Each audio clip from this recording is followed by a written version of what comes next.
por supuesto me sumo al reconocimiento y al agradecimiento a los organizadores porque estuve en el Congreso anterior y me da gusto volver a encontrarnos para hacer algo que aparenta ser una pausa en el vértigo de la discusión política de la coyuntura, pero que en la práctica no puede sino estar teñido por el tiempo histórico que acá se decía, por el tiempo en el que nos toca actuar.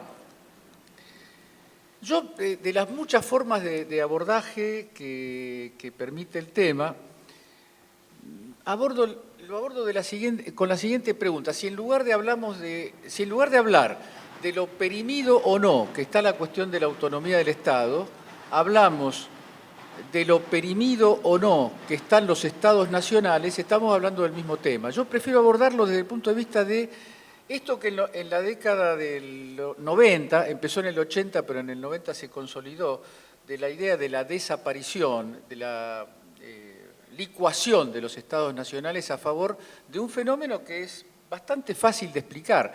El capital financiero está organizando un mundo a su imagen y semejanza, y el capital financiero no necesita territorio.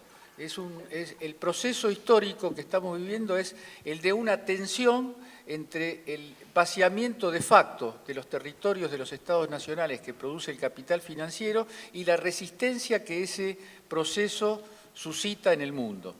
Venimos de un encuentro junto con Claudia con una gran pensadora que es Chantal Mouffe, y ella dice en su último libro que estamos ante una crisis de la formación hegemónica neoliberal. Así como desde los años 70 en adelante hubo una crisis del estado de bienestar como fenómeno mundial, hoy estamos en una crisis de este nuevo etos colectivo global que es el neoliberalismo. Entonces, da la impresión, lo quiero conectar mucho con el llamado, con el nombre que empieza a tener el llamado a una amplia unidad para terminar con la experiencia, con el fenómeno macrista. Es decir, la idea de frente patriótico, siempre los frentes y las unidades tienen un repertorio de referencias que pueden darle sentido, que pueden darle vitalidad. Y parece que en esta oportunidad, no sé cómo terminará desde el punto de vista formal, pero por lo que uno habla y por lo que uno escucha, parece que la idea del frente patriótico podría ser en este caso la referencia a qué vacío tiene que llenar esta nueva experiencia, este nuevo ciclo que queremos abrir de carácter popular, nacional y democrático. Porque la realidad del mundo, si uno, no me quiero ir demasiado en consideraciones particulares, pero lo que está ocurriendo en Estados Unidos, lo que está ocurriendo en Europa, lo que está ocurriendo en América Latina, tiene un hilo explicativo común, que es la reaparición del problema del Estado Nacional. El Estado Nacional que se dio por experiencia cerrada en épocas no muy lejanas, ya desde los primeros años de este siglo aparece como el gran protagonista. Y esa recuperación del Estado Nacional adquiere la forma de una rebelión contra el vaciamiento de la política que significa la forma neoliberal de organizar los estados. Es decir, la forma política del Estado que se disputa entre formaciones políticas que vienen de tradiciones en muchos casos antagónicas, contradictorias y en muchos casos de gloriosa inspiración humanista, que se fusionan, que se convierten en lo mismo, es decir, centro-derechas y centro-izquierda en casi todos los países de Europa, por ejemplo. Pero si gana la centro-derecha, gobierna como la centro-derecha, y si gana la centro-izquierda, también gobierna como la centro-derecha. Este vaciamiento de sentido de la política es el que empieza a recibir dos tipos de respuestas. En ambos casos son respuestas que horrorizan al buen pensamiento pequeño burgués que sobreabunda nuestras universidades. Es decir, la idea del peligro para el sistema, la idea de las fuerzas antisistema. Acá tengo un colega, un compañero querido como Santoro, como Leandro Santoro. No, Yamil. Sí. Ni Daniel. No, igual Daniel tiene dos interpretaciones posibles. Sí, sí. Tu apellido está lleno de connotaciones. Es un significante vacío. Pero con él seguramente vamos a compartir que un estudiante de ciencia política no puede salir de la facultad sin conocer el debate mundial sobre si es mejor el parlamentarismo o el presidencialismo, cuál sistema electoral asegura una representación más fiel del mundo social. De eso tiene que saber todo, pero puede ignorar qué es el peronismo, puede ignorar qué pasó en la Revolución Industrial, cómo se configuró la sociedad de clases, qué es el nacionalismo. De todo eso, si el alumno eventual tiene un interés especial, se va a enterar, y si no, puede tranquilamente recibir el diploma sin darse por enterado de que existieron esos fenómenos. Sin embargo, el problema, sin entender la cuestión nacional, no se entiende el mundo que vivimos, porque hoy, decía, las fuerzas antisistema, ¿a qué cuestiones están interpelando? ¿Por qué crecen las derechas extremas y por qué crecen ciertos movimientos populares o populistas en Europa que han aprendido mucho de la experiencia latinoamericana? Crecen porque hay una triple crisis en el mundo y se expresa con mucha mayor fuerza en los países de mayor nivel de desarrollo. Hay una crisis social, porque el neoliberalismo trae exclusión con distintas formas, pero hoy ya se nos revela la realidad europea, la realidad del propio Estados Unidos como una realidad muy golpeada por los fenómenos de la desnacionalización de la economía, la relocalización de las empresas que trae desocupación, baja de salario, graves problemas que en algunos lugares han sido capitalizados por la derecha bajo la forma de que la responsabilidad de todos esos fenómenos negativos lo tiene la libertad de movimiento de la gente en el mundo. Los inmigrantes, el gran chivo expiatorio de la reestructuración neoliberal del mundo y de las respuestas políticas a ese fenómeno, es la asignación de culpa al que no pertenece a nuestra propia etnia, al que no viene de la misma tradición nacional. Entonces, ¿hay a este problema una respuesta diferente? ¿Hay una respuesta nacional popular que recoja este gran interrogante civilizatorio?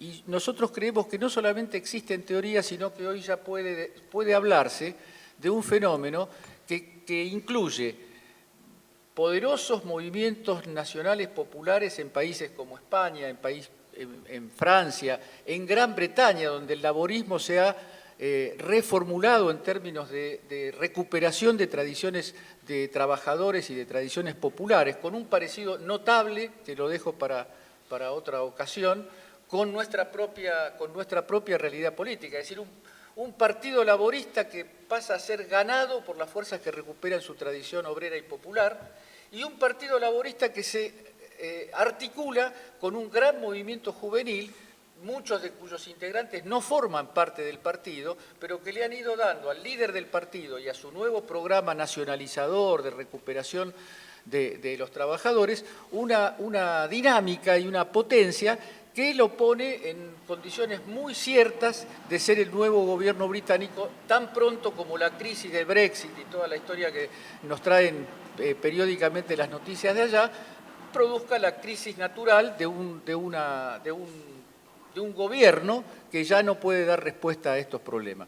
Y América Latina en el centro de esta cuestión, en el centro hoy, porque generalmente decimos la América Latina de los primeros años de este siglo, la América Latina de Chávez, la América Latina de Lula, la América Latina de Néstor y Cristina, etcétera. Pero esa América Latina es hoy una fuente de profundas contradicciones y una perspectiva para el desarrollo de esta crisis, de esta triple crisis que no terminé de explicar. Una crisis social, una crisis nacional, porque hoy preguntarse qué es ser italiano, español o francés es prácticamente una cuestión de segundo orden, porque las decisiones políticas se toman fuera de la comunidad política respectiva. Y ese problema da lugar a la tercera fase de la crisis, o el tercer aspecto de la crisis, que es la crisis de la democracia. La democracia es el poder del demos. El demos tiene una localización territorial. Si las decisiones no se toman ahí, si aquellos representantes que el pueblo vota no son los que deciden las cuestiones primarias. No estoy haciendo retórica. En Europa, los países europeos no resuelven cuánto puede ser su déficit fiscal o no resuelven cuánto puede ser su margen de maniobra con el valor de la moneda, sino que todo eso está predeterminado, preestablecido por un organismo cuya elección atraviesa por un conjunto de mediaciones que hace que finalmente se convierta en una burocracia que tenga poco o ninguna relación con la voluntad popular de los países que integran la Unión. Y así va siendo cada vez más el desarrollo del vaciamiento del significado del territorio. Nosotros vamos a tener en pocos días la reunión del G20. La reunión del G20, dicen, se hace en Buenos Aires. La sede del G20 es Buenos Aires. Pero yo me pregunto, ¿es realmente Buenos Aires la sede del G20?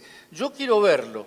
Quiero ver el espectáculo de lo que van a hacer las calles de Buenos Aires esos días, porque escuchándola a la ministra de Seguridad me da la impresión de que en esos días Buenos Aires va a ser igual a lo que podría ser Ámsterdam, a lo que podría ser Nueva Delhi o cualquier ciudad en el mundo. Es decir, una ciudad absolutamente sitiada, una tierra de nadie. Y eso es una especie de ejemplificación, de metáfora de lo que significa el vaciamiento territorial del Estado.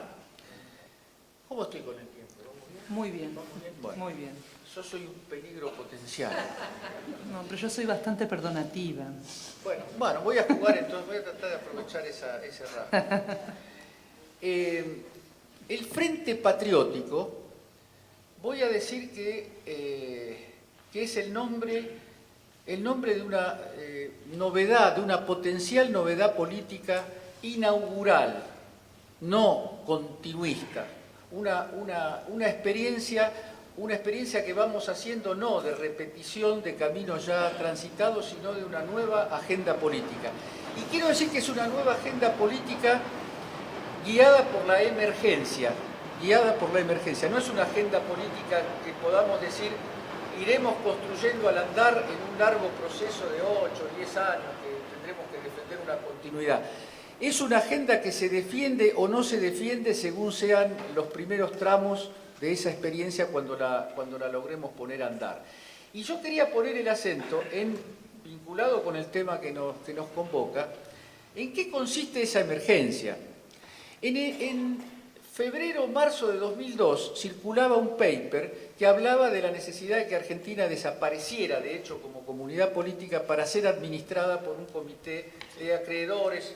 Ellos le llamaban expertos internacionales, pero en la práctica eran expertos que iban a trabajar para los acreedores, para repartirse el territorio argentino. No estoy hablando en términos, el territorio que a veces usamos como metáfora, el territorio, la tierra, el agua, el petróleo, el gas, las riquezas. Eso iba a ser administrado por un comité de acreedores internacionales. Y en eso llegó Néstor, dirían los cubanos.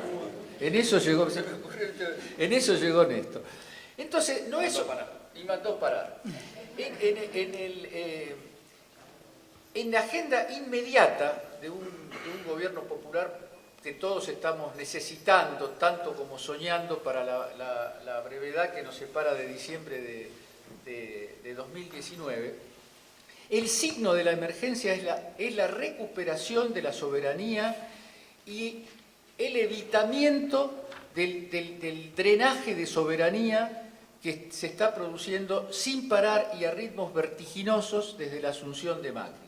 Soberanía en todos los aspectos que queramos poner, desde los más directos de lo que hace a la propiedad de la tierra, extranjerizada como nunca en estos 3 años de gobierno, hasta los patrimonios engrosados y expropiados a la riqueza y a la producción nacional que han ido a parar a los territorios sin ley, en los que ponen los dineros los más ricos entre los ricos, entre ellos aquellos que están hoy ocupando el gabinete. Es decir, yo miraría los primeros tramos de una experiencia popular como una respuesta de shock al proceso de vaciamiento nacional, al proceso de despojo de los recursos y del patrimonio nacional que se está llevando a cabo, y por supuesto eso dialécticamente significa ponerle un freno definitivo a cualquier futura a cualquier futuro intento de volver a colocar a la Argentina como el supermercado, como el lugar vacío de política, vacío de sentido que enunció este gobierno con una sinceridad digna de mejor causa apenas asumió. El programa urgente quiere decir regulación, el programa urgente quiere decir no solamente reestructuración de la deuda, sino investigación del origen de la deuda e investigación en esa pregunta inocente que hace permanentemente Cristina Kirchner. ¿Dónde está esa plata? ¿No?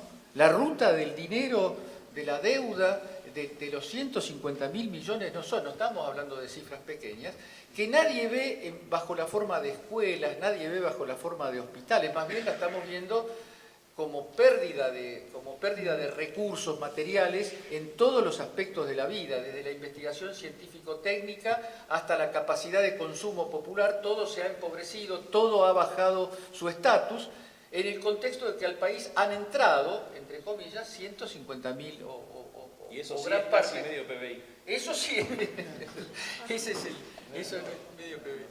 Bueno, que entre otras cosas ha puesto el tema de la deuda como nuevamente en las condiciones en las que estaba en el 2001. Es decir, que el principal rubro presupuestario que acaba de aprobar desgraciadamente el Congreso argentino, el principal rubro presupuestario es el pago de la deuda. Supera ampliamente la educación, la salud, cualquier rubro que uno quiera.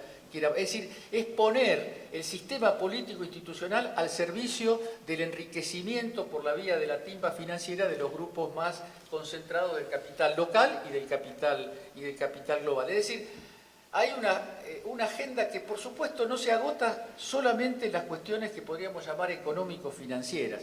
La recuperación de la soberanía tiene que tener un capítulo cultural comunicativo. Es inviable. Yo voy a decir algo que es riesgoso, porque yo no sé cómo va a ser, cuál va a ser la situación de coyuntura que vamos a tener en la eventualidad cada vez más probable de una recuperación electoral y de un triunfo y de una asunción del gobierno. Pero yo lo digo como fórmula general.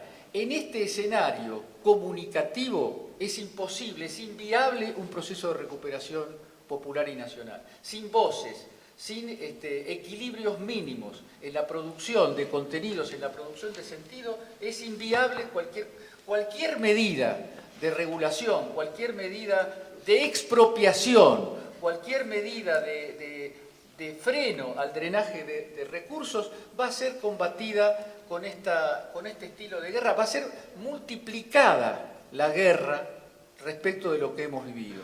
No me pida, como decía Daniel, que proponga una forma de solución, porque las formas no se pueden prever, en primer lugar, y si fuera posible preverlas, no sería yo el más adecuado para formular una previsión. Voy a dedicar los pocos minutos, voy a ahorrarles tiempo y a cumplir con la indicación de resumir, diciendo que la recuperación y consolidación de la autonomía de lo político, de la autonomía del Estado, tiene un nombre y un apellido, en mi opinión, que es una nueva Constitución para la República Argentina. Quiero hacer una aclaración conceptual, porque en general este tipo de formulaciones parece una especie de doctrinarismo o de constitucionalismo creyente de que un papel puede resolver los problemas, y puede ser entonces cuestionada desde el punto de vista de que eso sería un papel que no tendría necesariamente vigencia en la práctica, porque la propia Constitución actual tiene una vigencia muy relativa, especialmente en los últimos 3 años. Y la otra objeción, bastante razonable y digna de la mejor opinión, es que una reforma constitucional, la creación de un poder constituyente exigiría mayorías electorales que estamos lejos de tener y de prever, ¿no? Lo imprevisible no quiere decir que no ocurra, pero hoy prever una mayoría aplastante en el Congreso no es lo más lógico. Por eso yo de lo que hablo cuando hablo de una nueva Constitución es hablar de un amplio debate público, popular, de una amplia movilización de recursos humanos y sociales en la elaboración, para ponerle un nombre caro al sentimiento nacional, popular y peronista, la formulación de un proyecto nacional, de una actualización de lo que la Presidenta llama una arquitectura institucional que ya no da cuenta de la verdad de lo que ocurre en el país en relación a muchas cosas, entre otras cosas al poder de las corporaciones sobre la política. El objetivo de romper el peso de las corporaciones sobre la política es el sentido de un amplio debate político sobre una nueva Constitución. Y a partir de esa recuperación de autonomía, rediscutir el problema de la propiedad privada, que ya estuvo rediscutido en 1949 en una Constitución que después fue abrogada por un bando militar de una banda de criminales y no de constituyentes elegidos por el pueblo. Y una nueva Constitución tiene que alcanzar la potestad de generar una materia penal sobre lo que significa la mala utilización y la dispersión y la pérdida de recursos argentinos. Para decirlo en criollo, no puede ser gratis el endeudamiento externo como lo ha perpetrado el gobierno del macrismo. No puede ser gratis que un presidente del Banco Central fije el precio del dólar, compre el dólar y venda el dólar y se haga con una diferencia extraordinaria. No solamente en el aspecto del delito personal, sino en el delito lesa patria, en el delito de entrega de los recursos nacionales.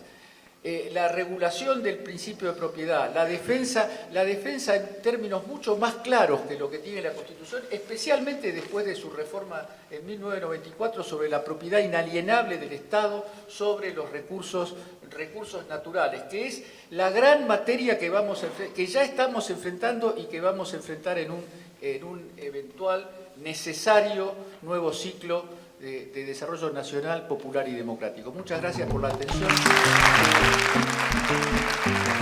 Muchísimas gracias, Edgardo Mota.